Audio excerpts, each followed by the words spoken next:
Today, we're talking about the types of vehicle expenses that can be deducted.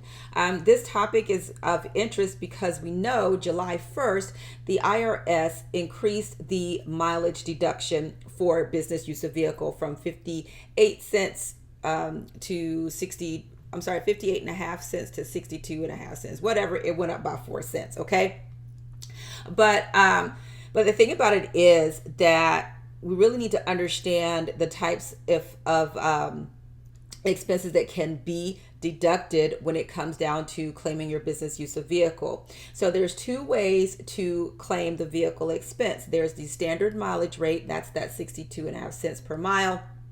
And don't quote me on that because right now I'm a little sleepy. Yeah, it is 62 and a half cents per mile. That half cent gets me every once in a while. Um, so you can claim the standard mileage rate of 62 and a half cents per mile, but you can also claim the actual expense method. And so it's in this actual expense method that we really need to talk about that, because there are people that do use the actual expense method because of how they use their vehicle. Now, let me say this, regardless of the method that you use, you have to have a detailed mileage log so that you know which miles are business related and which miles are personal miles, because personal miles are not tax deductible, just the business related miles. But now let's talk about these expenses. So the types of expenses, I got a list up here, you guys, because it's a lot. Okay. So when it comes down to deducting actual expenses, there's the gas and oil, there's repairs, there's tires, there's registration and taxes, there's insurance, there's parking and tolls, and there's also depreciation. Okay, now let's talk about depreciation just for a moment. So with depreciation, you get to deduct a portion of the cost of the vehicle every year. This is not the same as deducting car payments. Car payments are not tax deductible, okay? The interest on the car payment, on the loan, that part is tax deductible, but again, it's in proportion to your business miles, and your personal mile, your overall total mileage, okay? So just understand that you don't get to write off your entire interest expense for the year just because you used your vehicle for business. It's that proportion. This is why the mileage log is so important, because your mileage log is going to tell you which trips that you took for your business purpose. Then it's going to show you your total miles that you have for the year. And so then you got to take that percentage, and whatever that percentage is. So let's assume that you have 15% business miles for the year.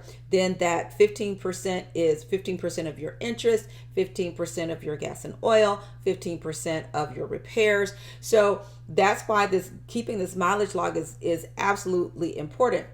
And there are court cases that show where business owners or even people, when we could claim unreimbursed employee expenses, where people have lost those deductions just because they didn't have the mileage log. So there was no way to really tell how much was business, how much was personal. And so the tax courts disallowed it all, and the taxpayers wound up having to pay money back. Okay.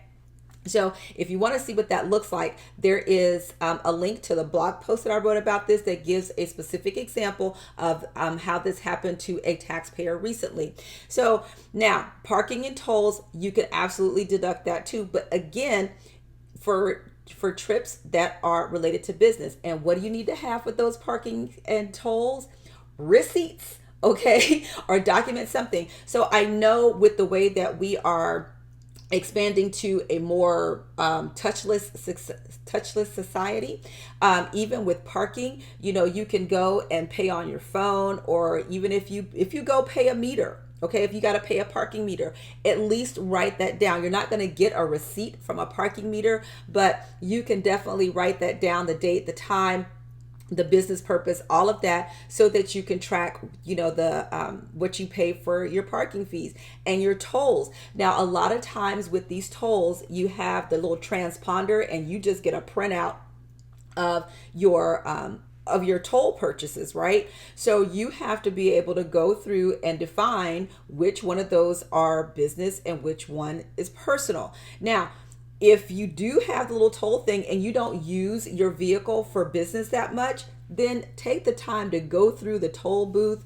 If your state still has it, there are some states that don't, okay? But if your state still uses a toll booth, then you can go through the toll booth and collect a receipt. Otherwise, you got to go through your transponder statement on a monthly basis and definitely highlight those trips. And so as long as you're doing that, as long as you're documenting those business miles, documenting them like, detail the date, the purpose, where you went from, where you went to, who you went to see, why you went to see them, all of those things. If you document those things, in the event that you're audited, then you're going to have a better shot of winning that audit than you are just by not having nothing, just by saying, okay, well, I drove about 1,500 miles. Well, the IRS is going to look at you and say, so what do you have to substantiate that?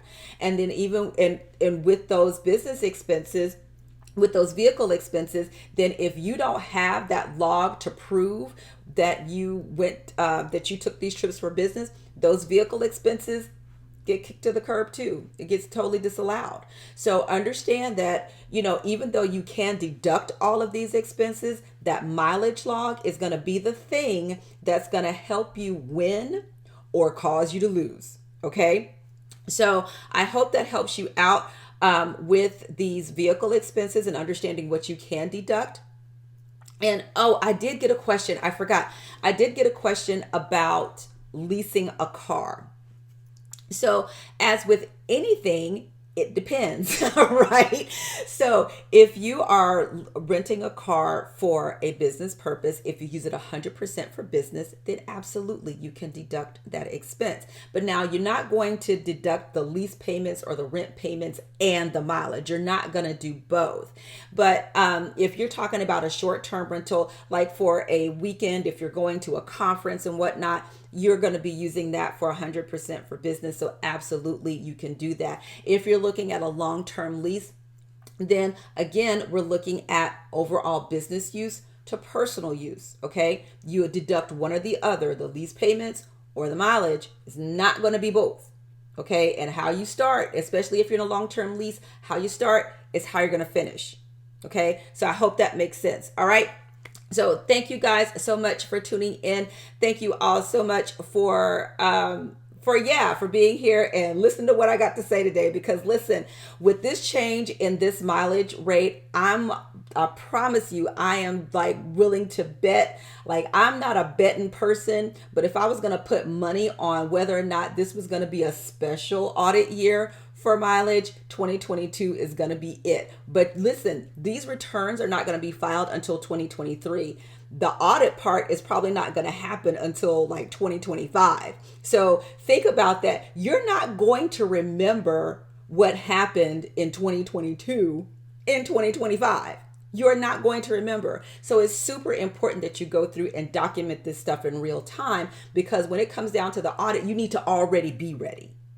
Okay, getting ready is not going to help you. You're trying to go back and think. You can't remember yesterday. I mean, how many of us really remember what happened in COVID, right? Everything just kind of ran together, right? So I really implore you to take the time, if you have not done so, to get this mileage log together, especially for this year, because I really think that this is going to be a special audit year for this mileage just because of the rate change. And the last thing you want to do is have your mileage disallowed because you're not ready.